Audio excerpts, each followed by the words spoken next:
All right, everybody, it is time. This is my week 7 team builder. We're playing against Jacob this last match. I'm excited. We are guaranteed to make the playoffs no matter what happens in this match, but I'm still going to go ahead and try, to the best of my ability to take home a win just because that might end up mattering as far as seeding in the playoffs. And there are a couple of people who are trying really hard to get in the playoffs as well who do not have a guaranteed seat. So I want to make sure that I, do the best that I can so that those people have, the best chance that they have as well. So I'm not going to throw this one away. I'm going to do my best to win it. Um, Obviously, you can see the teams there on the screen. Jacob's got an interesting team. I will go ahead and say the things that I am most not looking forward to dealing with. Honestly, probably some of the bulkier stuff. I hope I don't see Cresselia, and I hope I don't see Amoonguss. I think those are probably the two that I would really rather not see. Um, I mean, there are other things I'd rather not see, but I feel like it's unlikely that he wouldn't bring those. so, um, yeah, but I'm gonna go ahead and jump into what I'm bringing, why I'm bringing it, things like that. So, uh, first out of the gate here is Dennis. We're bringing Haxorus this week. Um, you can see kind of the EV spreads there. 200 in speed allows me to outspeed all the way up through the Moltres. Obviously, everything else slower than Moltres will outspeed, but the rest of the stuff is kind of faster than Haxorus is anyway. I'm always going to be outsped by the Zarude, the Dragapult, the Barraskewda, things like that. Especially if he has a scarfed option of one of those, so I didn't particularly want to run a scarf. Um, just in case he was also running a scarf, and that would kind of make my scarf a little bit less useful. So, but we are bringing Dennis here. I have Mold Breaker here. I don't know if that matters. I might switch that to Unnerve now that I'm thinking about it. I'm not sure that applies anywhere. I don't think it does. I might change that.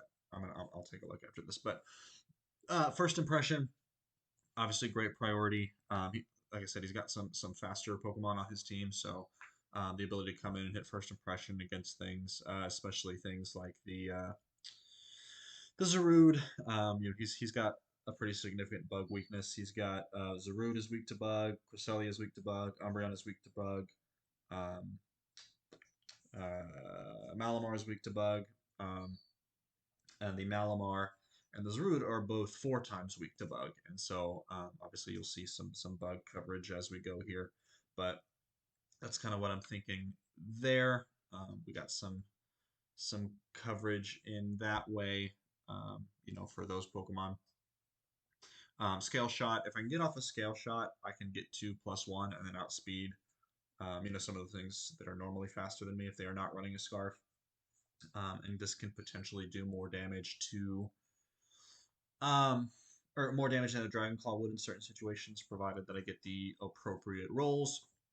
So that is something as well. Earthquake is there for things like the Stack Attacka and things like the Diancie. I think primarily because Diancie's is only Fairy type to switch into the Dragon type moves, and so I figured I might want to have something to click there. Close Combat is there if I need to hit a move. For example, if I really need to hit something against that Zarude or something like that, and I have already used my first impression, or it's not my first turn out, or something like that, close combat is good for that situation. Also does big damage against the Umbreon, the Stack Attacka as well. Obviously neutral on the what's his name, Malamar. So I don't foresee needing to hit Earthquake and close combat very often, depending on what he is bringing. I will just kind of have to make the call from there, but I felt like I needed both of them this time, so we're running both of those there. Obviously, max attack for the damage output. Life Orb kind of helps me get a little bit more damage on some things that I would potentially need it on. So we got that, and then obviously the rest just in HP. We got Spoons. Bringing the Grim Snarl this week. This is actually the first time I've brought Grim Snarl this entire season, so that's exciting. I'm glad for Grim Snarl to be making his debut. Um, Bulk Up, Leech Life, Low Kick, Sucker Punch. Um, Obviously, Sucker Punch, really good stab move, really good for the Dragapult, really good for, those things that would outspeed me. Just kind of generally speaking, I've got some priority on this team just because he could run, some faster Pokemon. He's got some sets with Barraskewda where he could run Rain Dance. He could run a Choice Scarf on Xurkitree. Zarude and Dragapult are both really fast. He could run, a Scarf or, Agility or something like that on Moltres. Rock Polish. He's got Rock Polish options. He's got Trick Room options. So the ability to hit first might come in handy. So I've got priority on a couple of Pokemon here. Sucker Punch, obviously, really, really good for the Dragapult. This is kind of my way to make sure that Dragapult, I can come in at any point and hit Sucker Punch and take out Dragapult if I need to. Um, Low Kick is there for the stack attacker primarily. Also gives me a move that could hit, hits neutrally on Diancie. If he, I don't know why he would switch in Zarude necessarily, but this is a move that can hit Zarude as well. Leech Life is really good for those bug weaknesses, like I mentioned before. He's got the Zarude, he's got the Umbreon, the whatever, all the bug weaknesses that I mentioned before. So Leech Life is a good option there. Um, and then bulk up if I can get to +1. Then low kick one shots the stack attacker. Obviously, Sucker Punch does a lot of really good damage there. So that's kind of what we got going on that front. Um, this speed here is to make sure that at 207 I outspeed a non-speed invested Cresselia if he decides to bring that. So that way I know I can go first and then hit the Leech Life and things like that. So that way I don't have to rely on Sucker Punch because he may, you know, Cresselia can run moves that Sucker Punch would not activate on. So this allows me to outspeed there, as well as obviously anything slower. This HP investment allows me to live a couple of moves when I was running calcs. A couple of moves that I needed a little bit more HP to make sure that I can comfortably survive. And then same with this attack investment here, just so I can do the appropriate amount of damage that I would need to do in certain situations. Savali Bug, I don't know why his nickname is not there. Idaho, the Savali Bug. We're bringing Idaho. This speed investment, again, same scenario. I outspeed all the way up until Moltres, provided that the Moltres is not Scarfed, and then anything slower. HP, again, same kind of scenario, just in case I need to live a couple of moves particularly. And some of my calcs, we needed a little bit more health. And then the rest in attack just to do some damage. Um, excuse me. Momentum with U-turn. Obviously, bug damage is really, really good. I mentioned that already. Multi-attack, really good move if I want to stay in and do some bug damage. Rock Slide is there pretty much just for the Moltres. Moltres is a really likely switch in here, and so I put Rock Slide on there just in case I needed to go for the super effective damage on the Moltres, because obviously none of my other moves are going to do great, and he's got flying type moves and fire type moves, both of which Savali does not enjoy, so we got Rock Slide there for that. Psychic Fangs is pretty much just for the Amoonguss. I don't really imagine I would hit it anywhere else unless he decides he wants to set up screens or something like that.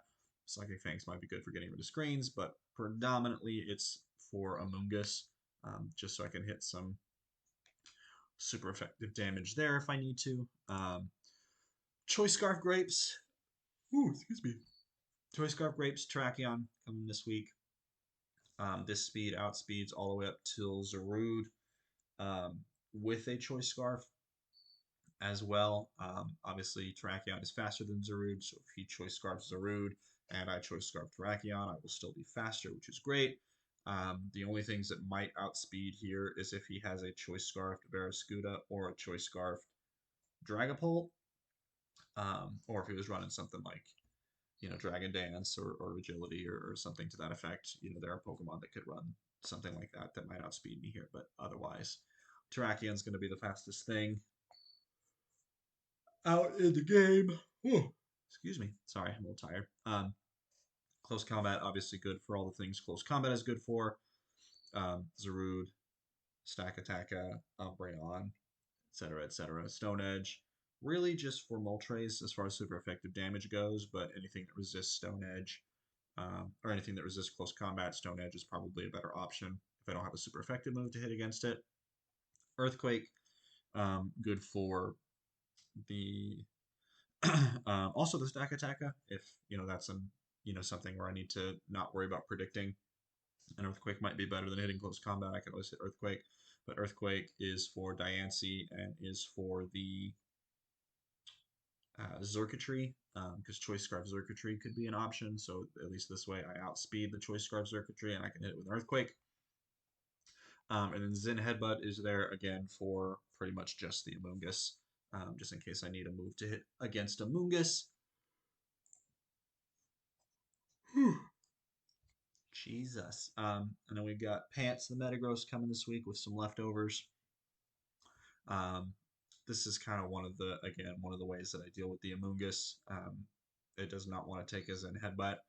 I also have Bullet Punch there for a little bit more priority as well if that becomes necessary. Meteor Mash, good stab steal move. Maybe potentially getting some attack boosts.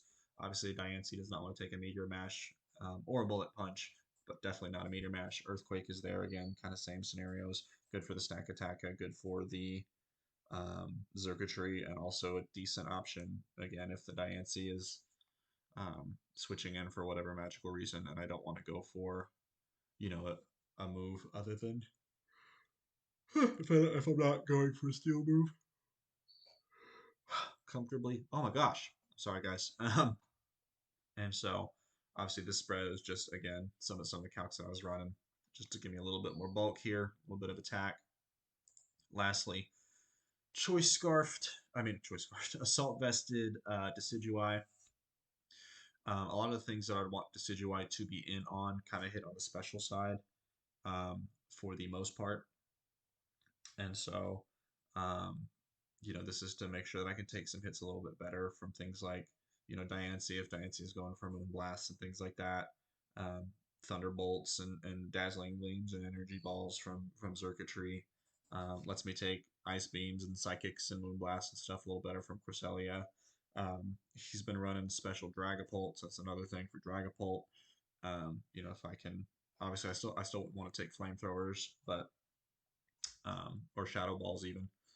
But this is kind of just a way to, hopefully give me a little bit more longevity against some of those special moves. Excuse me. Leaf Blade, good for Diancie, good for Barraskewda, things like that. Poltergeist, really, really good for the Cresselia predominantly because it's also good against the Dragapult, but I would be hitting Shadow Sneak against the Dragapult because he's going to be faster than me. So we'll look at that instead. Obviously, U-turn, that bug damage I mentioned, and then obviously Shadow Sneak, like I just said before. This speed again is to make sure that I outspeed a non-speed invested Cresselia, so that I can hit it with a Poltergeist before having to take, an Ice Beam or something like that, because that damage might be pretty crucial, and otherwise Cresselia will be faster than me. So that's kind of what we got going here. Excuse the yawning, but that's what we got going. Jacob and I are going to play a little bit later, so hopefully that's a good match for you guys. I'm excited about it. Hopefully Jacob and I can get connected, have some fun, and just kind of get through this last week before the playoffs. But thank you guys for watching, and hopefully I'll see you in the battle. Peace.